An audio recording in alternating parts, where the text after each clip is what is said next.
Et bonjour à toutes et à tous, bienvenue sur ces rencontres interuniversitaires ESS à Bordeaux. Nous sommes en 2022 et cette fois je suis avec Stéphane Pfeiffer, élu à la municipalité de Bordeaux, adjoint au maire chargé de l'ESS. Bonjour, Bonjour. comment ça va? Eh ben, super, on est ravis d'être là, donc nickel. Ouais, ça se passe bien ces rencontres pour l'instant?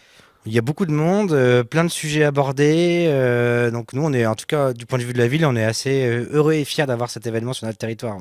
Ouais, évidemment. Et alors toi, tu as participé à un atelier là, est-ce que tu peux nous en parler? C'était quoi la thématique? Donc, j'ai effectivement participé à une table ronde animée par Anne-Laure Federici, qui est déléguée générale du RTS, qui est le réseau français des collectivités engagées dans l'économie sociale, et avec trois chercheurs. Et une chercheuse, dont une chercheuse.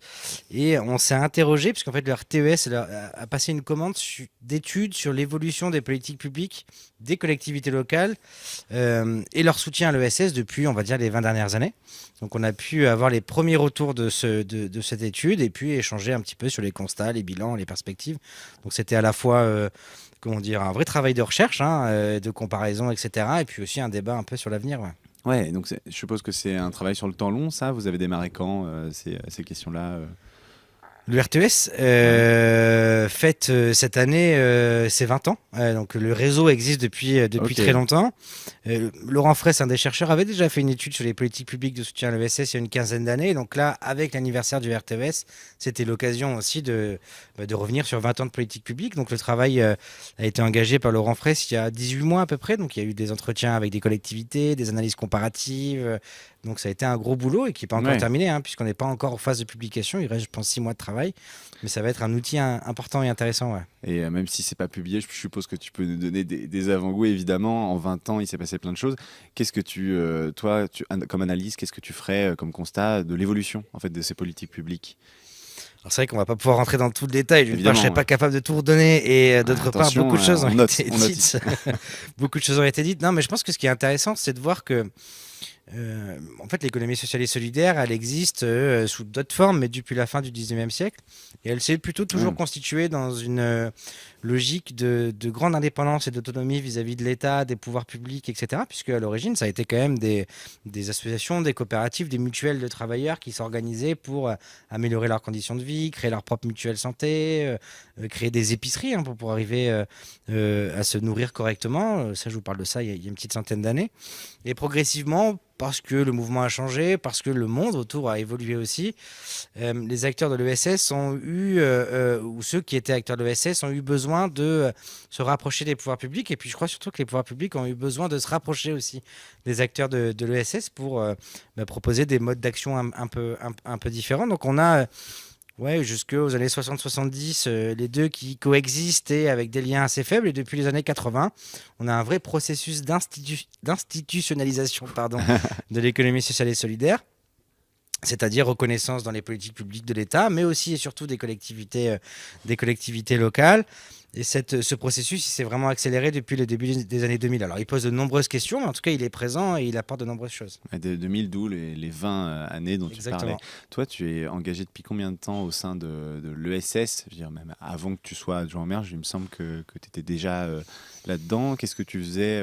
Qu'est-ce qui t'a amené là, en fait, En pour fait, ces moi, j'ai questions-là? connu l'économie sociale et solidaire via l'engagement syndical étudiant.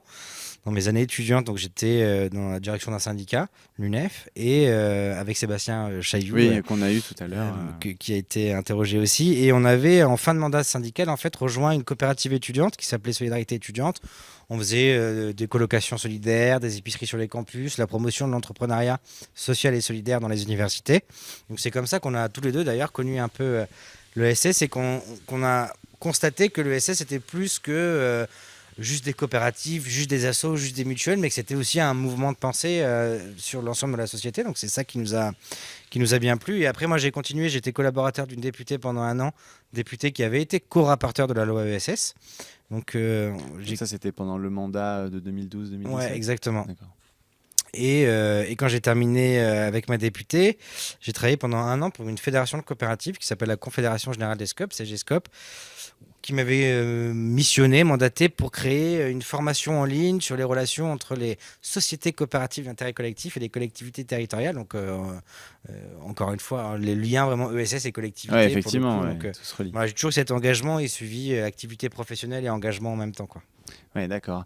Et du coup, là, l'avenir, comment tu le sens, toi, donc déjà dans ton rapport avec l'ESS, mais même en plus globalité, par rapport à ces questions de politique publique, est-ce que tu as l'impression que l'avenir est ouvert pour ça, pour avancer? Ou alors est-ce que tu sens, par exemple, Antoine Détourné nous parlait de ça, est-ce que tu sens qu'il y a quand même quelque chose qui plafonne un peu, qu'il faut un peu repousser et continuer de faire avancer? Je pense qu'il y a plusieurs éléments dans la question. Le premier, du point de vue des collectivités et des politiques publiques de manière générale et de soutien à l'ESS en particulier, il ne faut pas sous-estimer le moment qu'on est en train de vivre, c'est-à-dire qu'on a quand même un affaiblissement de la puissance publique, de l'État ou des collectivités locales, hein, par des difficultés financières, ou en tout cas des moyens qui se contraignent, et avec des demandes sociales et des demandes de services publics de plus en plus importantes, et que nous, on n'arrive Oui, plus, une sorte de auxquelles on n'arrive paradoxe. plus à répondre, exactement, une sorte un vrai paradoxe. Et donc, le rôle des collectivités est aujourd'hui essentiel dans les politiques publiques de soutien à l'ESS, mais on ne peut plus être tout seul, en tout cas, à porter ces politiques publiques-là. Il faut qu'on ait, d'une part, l'État, hein, qui s'engage davantage dans le soutien à l'économie sociale et solidaire, ce qui pourrait contribuer à faire dépasser le plafond qu'évoquait un petit peu Antoine. Puis après, je crois qu'il faut aussi qu'on arrive à faire davantage connaître l'économie sociale et solidaire auprès du grand public, auprès de tout le monde, parce que ce qu'on constate, c'est que beaucoup de gens ont envie de faire bouger des choses, ont envie de créer des entreprises. Dans les campagnes, par exemple, beaucoup d'habitants s'organisent parce qu'ils ont identifié un besoin, un manque, et ils essaient de trouver des solutions qui peuvent passer par le recours aux outils de l'ESS. Donc je pense qu'il faut aussi qu'on arrive à faire mieux connaître l'économie sociale et solidaire, et que tout le monde s'en saisisse pour en faire une réponse à leurs propres besoins, et que ça nous aidera aussi à franchir un peu ce plafond. Donc je suis un petit peu optimiste, toujours un petit peu optimiste, même si la période est compliquée, parce que Oui. on n'est pas forcément dans un moment où l'ESS est très soutenu de tous les pouvoirs publics, les collectivités de plus en plus, mais pas toutes. L'État est quand même assez peu présent. Et puis un contexte global qui fait réfléchir et qui Oui, par empêche d'être rapport totalement au positif. changement climatique, au réchauffement climatique. Au changement climatique, au creusement des inégalités. On a vu le résultat des dernières élections avec un creusement quand même aussi territorial, hein, entre ceux qui habitent dans les métropoles, ceux qui habitent dans les campagnes. Cette Donc tripolarisation, c'est ça ce que tu veux dire Alors il y a la tripolarisation du paysage politique, ça c'est clair, et qu'on voit effectivement dans les territoires, avec des grandes villes qui ont voté plutôt, qui ont voté d'ailleurs davantage, hein, parfois que les territoires ruraux, qui ont choisi plutôt certains candidats, quand les territoires ruraux se sont orientés vers une réponse avec un besoin plus de réponse à une colère ou un besoin d'être entendu, etc. Donc faut qu'on Le peine pour les campagnes, c'est ça ce que tu veux dire, et puis pour les villes, plutôt soit Macron, soit Mélenchon. Ouais, exactement. Ouais. Ok, oui. Et donc, ouais, ça, tu sens que c'est quelque chose qui est un point de bascule. Est-ce que tu as l'impression que ça peut, que ces choses qui sont en train de se creuser, tu penses que c'est possible de recréer des ponts entre ces personnes, ou est-ce que là, pour l'instant, tu es dans le doute? Tu sais pas encore. Non, mais moi je pense que c'est possible. Après, il faut qu'on s'en donne les moyens. Et c'est pas une ville ou une métropole comme Bordeaux, Nantes, Paris, Strasbourg qui pourra faire ça toute seule dans son coin, ni une région X ou Y. Il faut vraiment qu'on ait, d'une part, je crois, des politiques publiques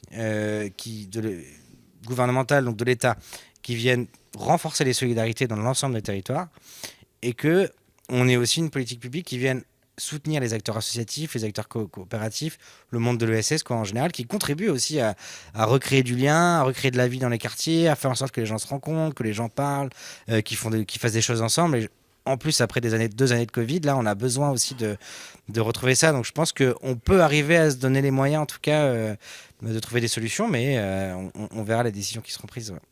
On va bientôt devoir se quitter. Est-ce que pour conclure, finalement, tu dirais ce qu'il faut surtout faire, voilà, c'est développement du service public, répondre aux demandes sociales, quoi. C'est un peu ça, quoi. C'est un peu ce que tu attends pour l'avenir.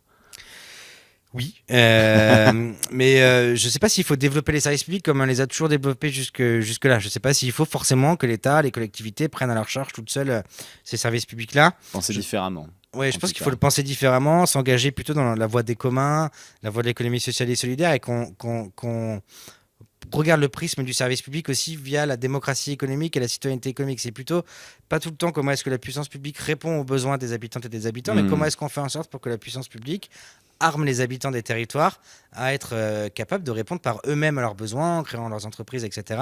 Ça, c'est extrêmement important. Et après, ça implique quand même de changer beaucoup de choses dans le système qu'on connaît aujourd'hui, mais je pense que ça pourrait être l'avenir. Très bien, on va se quitter là-dessus. Merci beaucoup d'être venu, Stéphane Pfeiffer. Et bien avec plaisir, d'avoir merci. répondu à nos questions. Nous, en tout cas, on se retrouve une fois de plus avec d'autres interviews et d'autres super rencontres interuniversitaires. Merci beaucoup.